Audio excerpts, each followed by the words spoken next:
Aroma final semakin terasa. Pertembungan dua gergasi Asia Tenggara bakal mencuri tumpuan apabila Johor Darul Ta'zim (JDT) dan Buriram United bertemu dalam aksi separuh akhir Shopee Cup, satu perlawanan yang dijangka penuh intensiti, emosi dan pertarungan maruah serantau.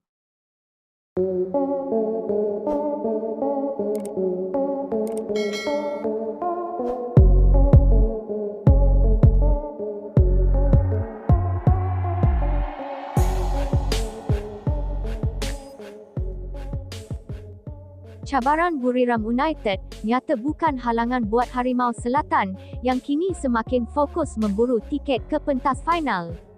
Jurulatih JDT, Cisco Munoz menegaskan pasukannya sudah bersedia sepenuhnya menghadapi kelab gergasi Thailand itu, malah melihat pertembungan ini sebagai peluang terbaik untuk membuktikan keupayaan sebenar JDT di pentas ASEAN.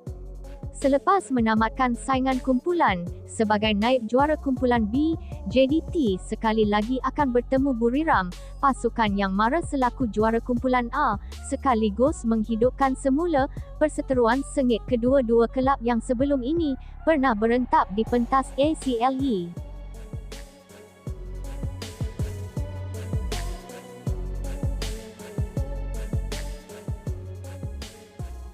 Menurut Munoz, untuk muncul juara, JDT perlu menewaskan pasukan terbaik dan beliau percaya skuad Harimau Selatan memiliki kekuatan serta mentaliti untuk melangkah ke final.